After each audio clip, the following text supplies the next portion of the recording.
Job chapter 1.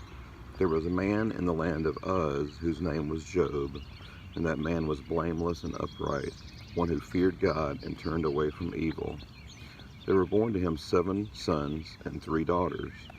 He possessed 7,000 sheep, 3,000 camels, 700 yoke of oxen, and 500 female donkeys, and very many servants, so that this man was the greatest of all the people of the east. His sons used to go and hold a feast in the house of each one on his day, and they would send and invite their three sisters to eat and drink with them.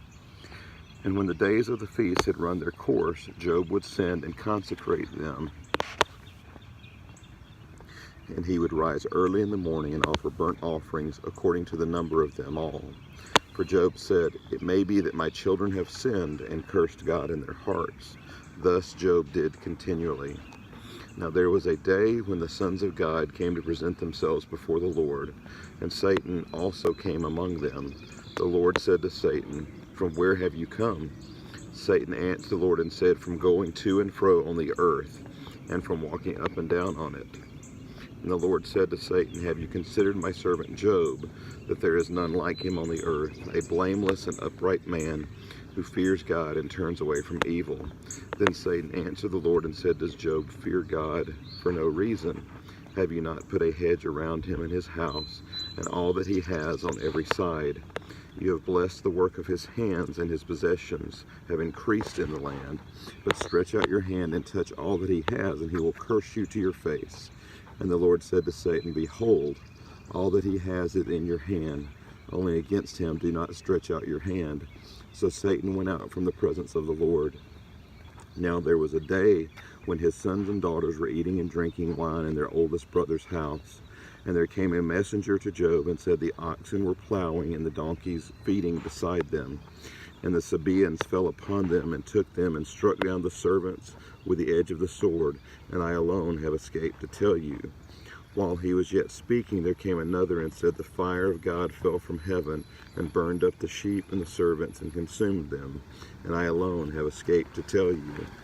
While he was yet speaking, there came another and said, "The Chaldeans formed 3 groups and made a raid on the camels and took them and struck down the servants with the edge of the sword, and I alone have escaped to tell you." While he was yet speaking, there came another and said, "Your sons and daughters were eating and drinking wine in their oldest brother's house, and behold, a great wind came across the wilderness and struck the 4 corners of the house, and it fell upon the young people, and they are dead, and I alone have escaped to tell you." Then Job arose and tore his robe and shaved his head and fell on the ground and worshipped. And he said, "Naked I came from my mother's womb, and naked shall I return. The Lord gave, and the Lord has taken away. Blessed be the name of the Lord." In all this Job did not sin or charge God with wrong. Chapter 2. Again there was a day when the sons of God came to present themselves before the Lord, and Satan also came among them to present himself before the Lord. And the Lord said to Satan, "From where have you come?" Satan answered the Lord and said, "From going to and fro on the earth, and from walking up and down on it." And the Lord said to Satan, "Have you considered my servant Job, that there is none like him on the earth, a blameless and upright man, who fears God and turns away from evil? He still holds fast his integrity, although you incited me against him to destroy him without reason." Then Satan answered the Lord and said, "Skin for skin. All the man has he will give for his life. But stretch out your hand and touch his bone and his flesh, and he will curse you to your face." And the Lord said to Satan, "Behold, he is in your hand. Only spare his life." So Satan went out from the presence of the Lord and struck Job with loathsome sores from the sole of his feet to the crown of his head. And he took a piece of broken pottery with which to scrape himself while he sat in the ashes. Then his wife said to him, "Do you still hold fast your integrity? Curse God and die." But he said to her, "You speak as one of the foolish women would speak. Shall we receive good from God, and shall we not receive evil?" In all this Job did not sin with his lips. Now when Job's 3 friends heard of all this evil that had come upon him, they each came from his own place: Eliphaz the Temanite, Bildad the Shuhite, and Zophar the Naamathite. They made an appointment together to come to show him sympathy and comfort him. And when they saw him from a distance, they did not recognize him. And they raised their voices and wept, and they tore their robes and sprinkled dust on their heads towards heaven. And they sat with him on the ground 7 days and 7 nights. And no one spoke a word to him, for they saw that his suffering was very great. Chapter 3. After this, Job opened his mouth and cursed the day of his birth. And Job said, "Let the day perish on which I was born, and the night that said a man is conceived, let that day be darkness.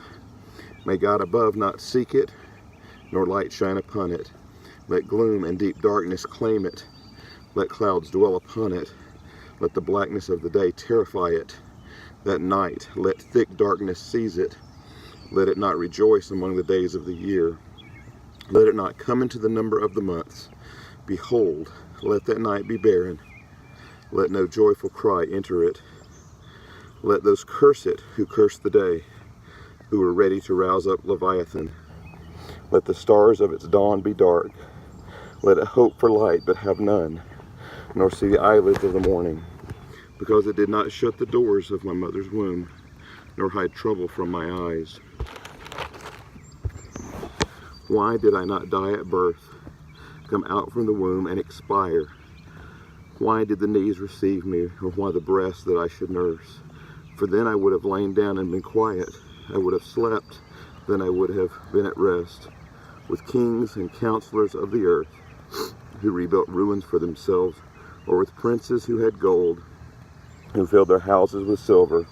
Or why was I not as a hidden, stillborn child, as infants who never see the light? There the wicked cease from troubling, and there the weary are at rest. There the prisoners are at ease together. They hear not the voice of the taskmaster.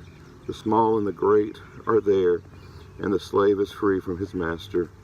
Why is light given to him who is in misery, and life to the bitter in soul, who long for death, but it comes not, and dig for it more than for hidden treasures, who rejoice exceedingly and are glad when they find the grave? Why is light given to a man whose way is hidden, whom God has hedged in?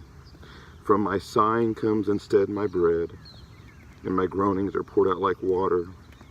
For the thing that I fear comes upon me, and what I dread befalls me. I am not at ease, nor am I quiet. I have no rest, but trouble comes. This concludes chapter 3 of Job.